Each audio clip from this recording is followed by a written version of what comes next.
Hi, everybody. Welcome to week 3. We are focusing on some cool things this week, defining literacy and exploring histories as readers and writers.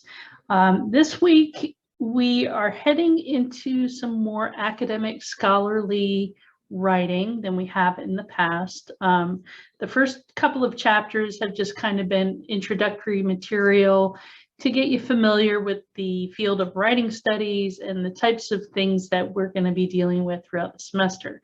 This week really marks the start of our literacy narrative project. So we're going to be working in weeks 3, 4, and 5 on your first project, the literacy narrative. So the things that we do this week are going to help you with mini assignments and just to get a grasp of what it is to write a literacy narrative. So let's take an overview of the course. Again, this video will be housed on the overview and readings page. I have a lecture for you that I will be recording later on in this video, and you can download that PowerPoint if you want to go through the slides yourselves. So this week, we are starting with a couple of readings from Chapter 5 of Writing About Writing. Chapter 5 is entitled Literacies, so I want you to read the introduction, which is about 2 pages. Then we have our first scholarly article, and this is Sponsors of Literacy by Deborah Brandt. And then the other reading is actually an example of a student literacy narrative called Chinks in My Armor by, oh my goodness, Julie Wan. Sorry, I forgot her first name for a moment. So those are the readings for this week. Things that you need to do, of course, you're going to be watching this overview video and any related lectures that I have. I want you to read the information and watch the video on reading scholarly articles that's embedded from the UC library, and I'll show you that link in a minute. Of course, complete the reading and take notes, making some annotations. And lastly, the writing assignment is Journal 2, which is the literacy inventory. So let's go to the next page here. This is the download for the PowerPoint. If for some reason this link isn't working for you, you should be able to link to the presentation on the previous page, I believe, and you can download it. So these are all the various slides. I'm not going to go through those since I'm actually going to do a lecture. And then the next page here is the embedded information on scholarly sources. Now, this is the English 2089 research guide that our fantastic librarian at UC Claremont, Kathy Liddell, has created for us. So this is just one of the pages from that research guide, talking a little bit about scholarly sources and then the anatomy of a scholarly article. This is a quick video. It's just a little bit over 3 minutes, talking about scholarly articles and how it's kind of a different type of reading. You can also watch this video on evaluating scholarly resources if you want to, but that one's not required. But I do want you to watch this first one. This will especially be helpful for those of you in the course who are sophomores. You may not have had much experience working with scholarly articles, and if you have to write a paper for another course, knowing how to quickly scan and evaluate a scholarly article can be very helpful. Scholarly articles can be very long, they can be very dense, and if you're required to read more than one at a time, it can be a heck of a lot of work. So it's important to know how to quickly scan and evaluate to make sure the resources that you are intending to use are actually appropriate for your research purposes. So yeah, this is pretty cool. And I love that our librarians work hard to put things together for us in the English department. They are a fantastic resource. So the next page here is the writing assignment, and this is the literacy inventory. I'm not going to walk you through it because I have a separate little video that's about 6 minutes long, just explaining the ins and outs of the assignment, why it's important. But that will be due Sunday, January 30th by the end of the day. So that is the module, the week 3 module in a nutshell.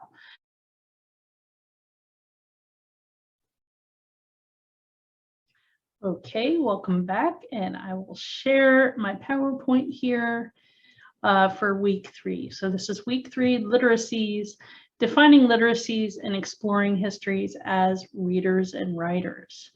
So there are a few things that we need to work through to help prepare you for the literacy narrative project.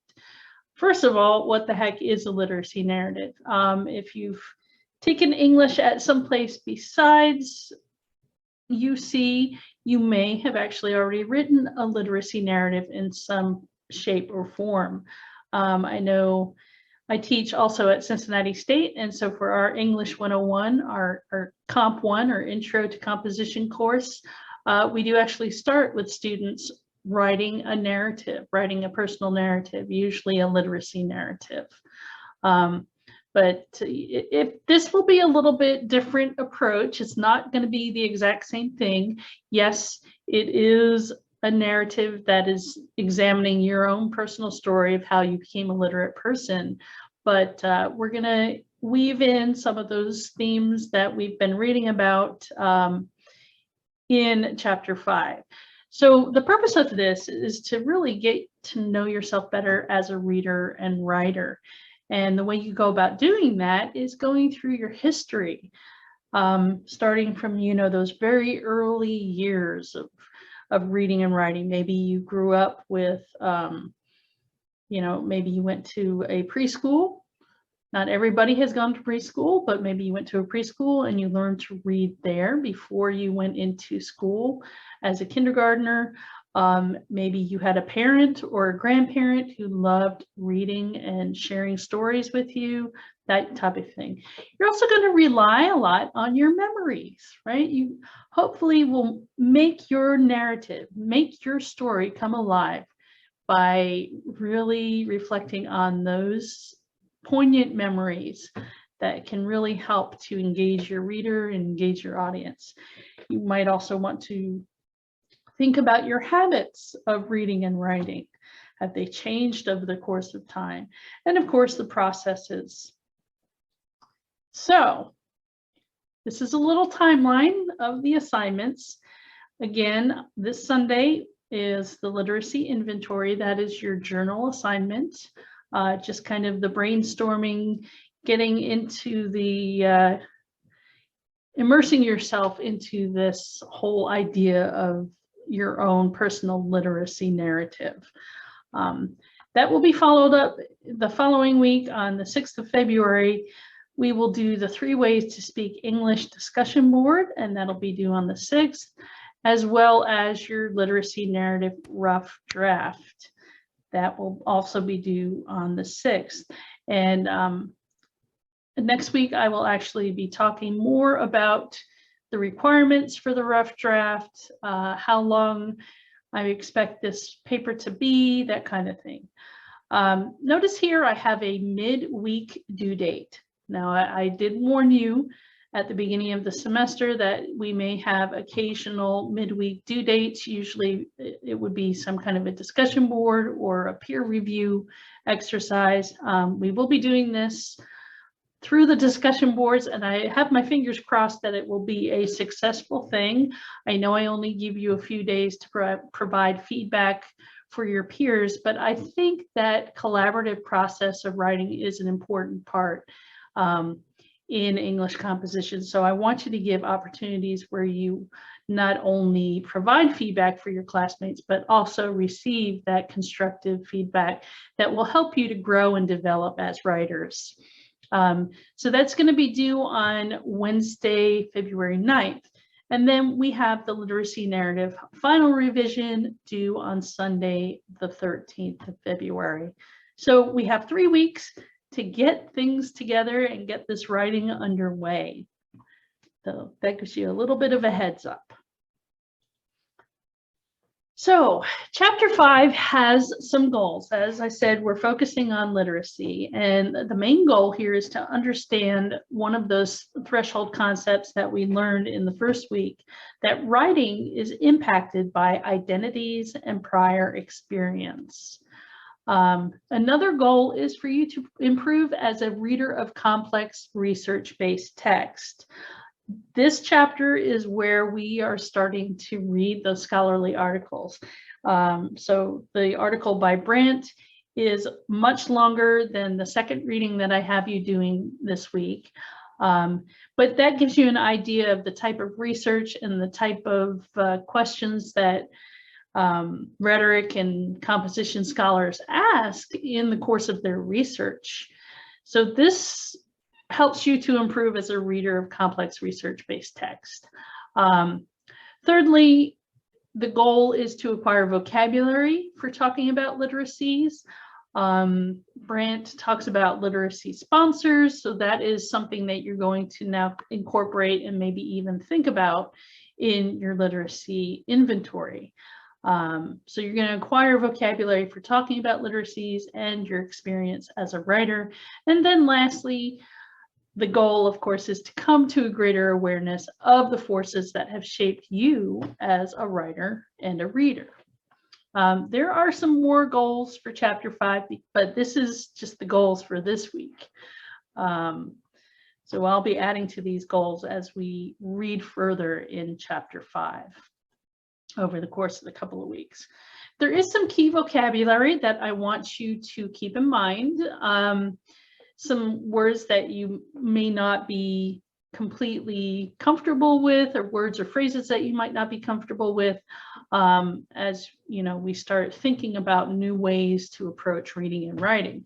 One of those is conventions. So conventions are agreements among people about the best ways to accomplish particular tasks.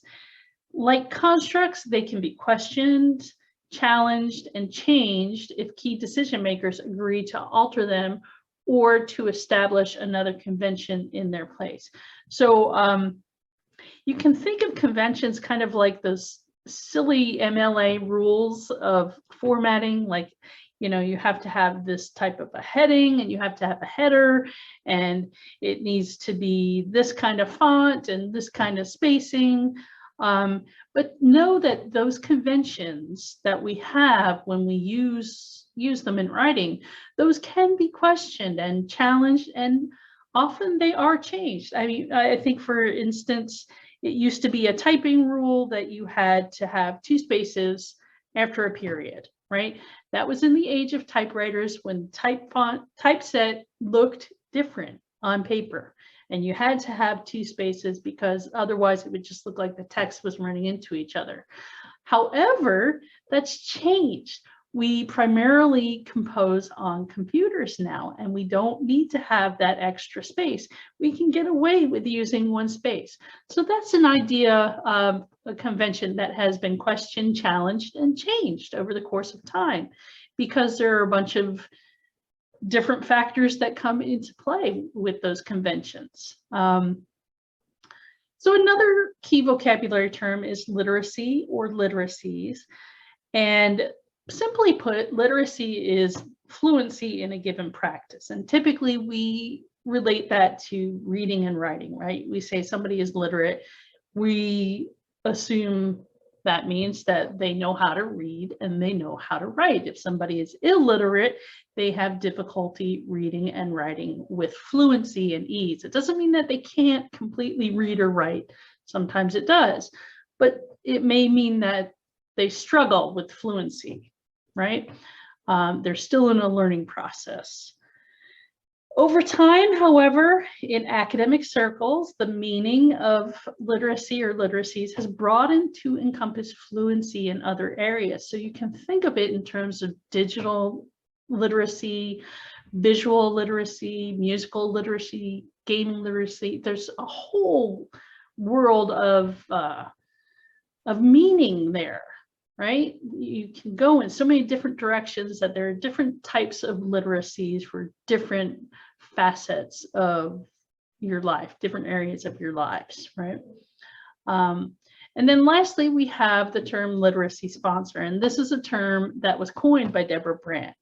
And a literacy sponsor just encompasses people, ideas, or institutions that have helped us become literate. Man, I'm terrible.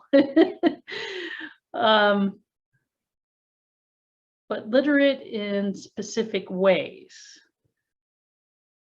Wow, I am going to have to edit that slide because that's terrible. Let me read the actual definition from the textbook so that it can actually be clear for you. Literacy sponsor is a term coined by Deborah Brandt to describe people, ideas, or institutions that help others become literate in specific ways. So somebody who sponsors or helps, right? Okay.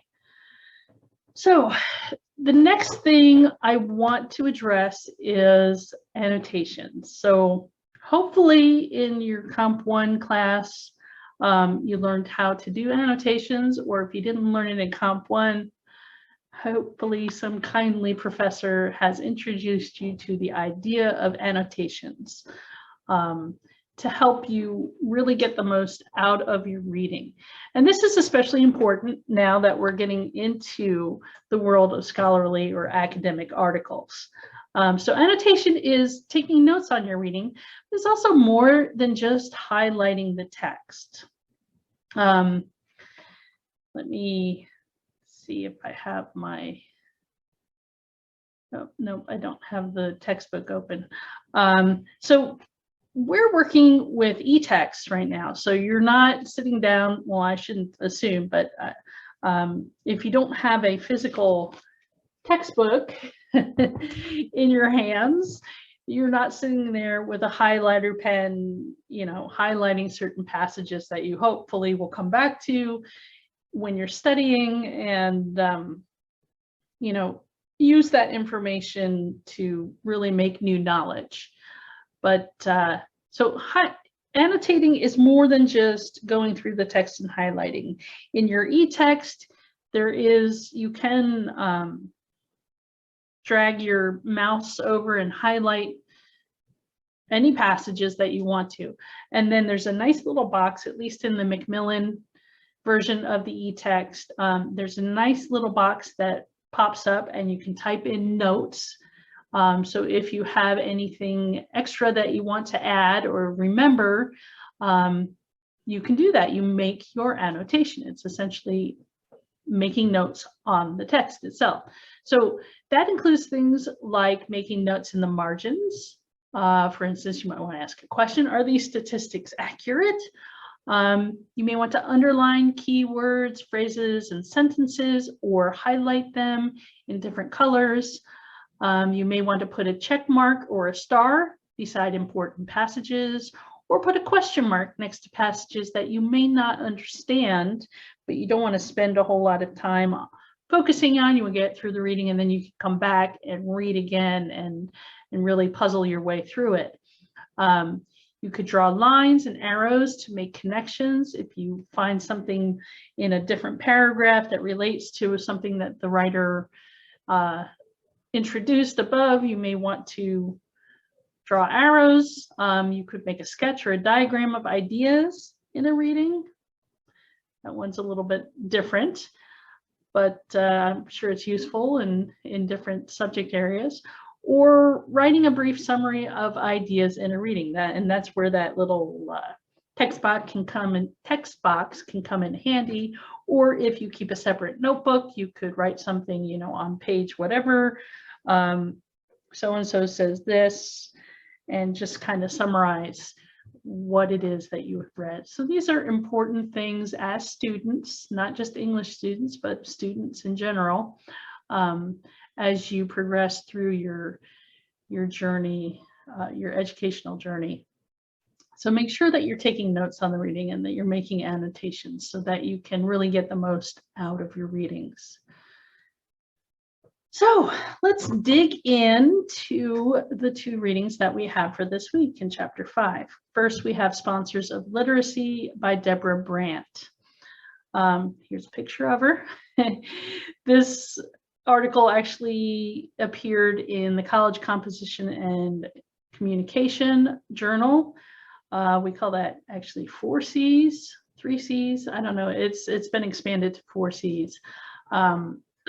Those who are in rhetoric and composition. This is the primary journal for college English and college writing. And it's so, you know, to get published in there, you have to know your stuff. I think she wrote this article in the 90s or maybe early 2000s. So some of the key claims that she makes in this article is that access to literacy sponsors is determined in part by your socioeconomic factors such as race and class. And she gives us the examples of Brandt and Lopez, 2 different people who come from different backgrounds and their experiences. Another claim is that sponsors define literacy standards, and competition among sponsors determine the rapid post-war World War II rise in literacy standards. It has left many ordinary individuals unable to compete economically. And the key example here is with Dwayne Lowry, who even though he had many years experience in his job, was finding it very hard to compete with those people who had academic degrees. And so, you know, how do we adapt and change and you know, deal with it in our changing literacy standards? And then her last key claim is sponsored individuals can potentially misappropriate or divert literacy sponsors' resources toward their own ends. And she provides some examples of 2 female white-collar workers who, while they were trained for a specific purpose, took those things that they learned and put it to their own uses, their own ends. So I think it's a really interesting article. Again, it is long, so you may want to break it up over a couple of reading periods, or make sure that you're in a space where you can really concentrate and devote your attention to the article. It does get better after practice, and hopefully those of you who are juniors and seniors in the course have had some practice with reading these scholarly articles and picking out the most pertinent points. So the take-home points for Brandt is that literacy sponsors are any agents that foster, regulate, inhibit, or otherwise shape literacies in individuals. So it's not always people who contribute positively, but can also keep you from further growth. Race, class, and other socioeconomic factors affect access to literacy sponsors, and then, of course, to literacy itself. Competition among sponsors shapes standards for literacy. We can have far-reaching impacts on ordinary individuals. So I want you to think about this idea of competition. I mean, you know, you grow up with a certain group of people who may have certain ideas about literacy, reading, education, that kind of thing. And then you go away to college and you're in a different group of people, and suddenly they have different ideas of literacy and education and that kind of thing. So you can have that kind of competition among sponsors, and that shapes our standards for literacy, right? And can have far-reaching impacts on people. Sponsored individuals, as I said before, can misappropriate sponsors' resources for their own ends. So that's Brandt in a nutshell.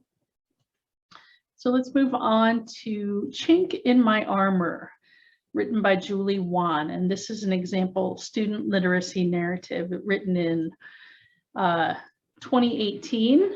Wan was born in China and moved to New York at the age of 3. And she had anxiety with speaking English. She, would stumble over her words just as an English language learner. It's a difficult thing, especially when you use different letter sounds in English than you do in Chinese, and it's just something that can be a struggle, and it makes people who are trying to assimilate to American culture really feel anxious and perhaps not as smart as they actually are. So her anxiety compelled her to assimilate to American culture through writing. So she really fostered her writing skills. She worked really hard on it so that she could start to fit in, and eventually, you know, her English speaking grew as she grew and got used to American culture. So there's a key quote here that I think is really sums things up for this essay. She writes, "And yet all this time, I've been envisioning a perfect American English that doesn't exist.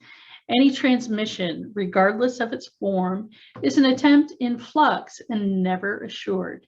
Its interpretation is based on the audience and the totality of their experiences." So yeah, you know, you think of our American English, there isn't any kind of perfect. It's constantly changing. It's in flux and it's never assured, right? Because it can change from location to location and the various social groups they are a part of, you know, especially for speaking. And then, and next week in our readings, you'll see that this also goes into writing as well. So these are some new ideas that we're going to be thinking about, how our culture and the people around us and our location all kind of contribute to how we become literate and how we grow. So this piece that she wrote actually was published in Stylus, which is a journal of first-year writing from the University of Central Florida, and it's, I think, a really stellar literacy narrative from a first-year writing student. So I think it's a good idea to provide example essays for students, so that you know what sorts of things you want to concentrate on and how you want to tell your story and that kind of thing. So the take-home points for Juan's literacy narrative is that language and identity are inextricably linked, that language acquisition and use are idiosyncratic, right? Depends on so many different factors, and that there is no perfect, stable American English. So yeah, that's just an overview of those things. And so if you have any questions about this week's materials, about the assignment, again, you can always email me or, you know, post to the discussion board and hope that somebody else can, if not answer your question, at least commiserate with you if you're having some trouble. I'm trying not to overload you with readings. I wanted to break up this chapter over the span of a few weeks because there are so many fantastic articles and so many things to think about related to literacy and language and how we write as humans in English. So so yeah, I'm excited about this, and I hope that you find some really interesting things to think about and talk about this week. Okay, take care, everybody. Have a great week.